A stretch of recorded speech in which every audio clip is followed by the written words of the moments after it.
Thomas ചാഴികാടനെതിരായ Shibu baby ജോണിന്റെ ശിഖണ്ഡി പരാമർശത്തിനെതിരെ മന്ത്രി വി.എൻ. വാസവൻ രംഗത്ത്. വ്യക്തിപരമായി അധിക്ഷേപിക്കുന്നത് ശരിയല്ലെന്ന് മന്ത്രി. കോട്ടയത്തെ UDF കൺവെൻഷനിടയിലായിരുന്നു ഷിബു ബേബി ജോൺ അധിക്ഷേപിച്ചത്. സ്ത്രീധനമായി കിട്ടിയ ഒരേ ഒരു വ്യക്തി ഈ റിയാസ് എന്ന് പറയുന്നവരാണ്. അയാളാണ് ബാക്കിയുള്ളവരെ ആക്ഷേപിച്ചുകൊണ്ട് നടക്കുന്നത്. സ്വന്തം മണ്ഡലത്തിലെ റബ്ബർ കർഷകന്റെ പ്രശ്നം പോലും ഉച്ചരിക്കാൻ സാധിക്കാത്ത ശിഖണ്ഡിയായി കഴിയേണ്ട ആ അവസ്ഥയെ കുറിച്ച് വിലപിക്കുന്ന ചാഴികാടിനോട് ഒന്നുകൂടെ എനിക്ക് ചോദിക്കാനുണ്ട്. രാഷ്ട്രീയം പറഞ്ഞ് LDF വോട്ട് തേടുമ്പോൾ വ്യക്തിപരമായി അധിക്ഷേപിക്കാനാണ് UDF നേതാക്കളുടെ ശ്രമം. എതിരാളികളുടെ ഏതെങ്കിലും വ്യക്തിപരമായ ന്യൂനതകൾ ചൂണ്ടിക്കാണിച്ച് വോട്ട് പിടിക്കുന്നതല്ല തെരഞ്ഞെടുപ്പ് രാഷ്ട്രീയ പോരാട്ടത്തിലെ വോട്ടുപിടുത്തത്തിന്റെ ശൈലി.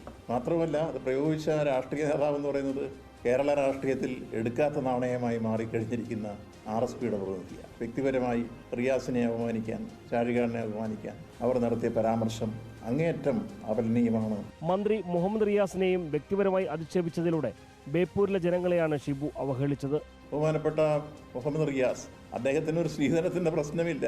അദ്ദേഹം SFIയുടെ സംസ്ഥാനത്തെ ഉന്നതനായ നേതാവായിരുന്നു. അദ്ദേഹത്തെ തെരഞ്ഞെടുത്ത ബേപ്പൂർ മണ്ഡലത്തിലെ ജനങ്ങൾ എത്ര ആയിരക്കണക്കിന് വോട്ട് നൽകിയാണ് അദ്ദേഹത്തെ വിജയിപ്പിച്ചത്. അവിടുത്തെ ജനങ്ങളെ കൂടി വെല്ലുവിളിക്കുകയും പരിഹസിക്കുകയും ചെയ്യുന്ന രൂപത്തിലാണ് ഈ പ്രയോഗങ്ങൾ വരുന്നത്. കോട്ടയത്ത് പ്രചാരണ രംഗത്ത് ഇടതുമുന്നണി ഏറെ മുന്നിലാണെന്ന് മന്ത്രി വി.എൻ. വാസവൻ അവകാശപ്പെട്ടു. രാഷ്ട്രീയവും വികസനവും മുൻനിർത്തിയാണ് LDF വോട്ട് തേടുന്നത്. അതിനിടെ ഉണ്ടായ ഷിബു ബേബി ജോണിന്റെ അധിക്ഷേപ പരാമർശവും വോട്ടർമാർക്കിടയിൽ ചർച്ചയായിട്ടുണ്ട്. റിപ്പോർട്ടർ, കോട്ടയം.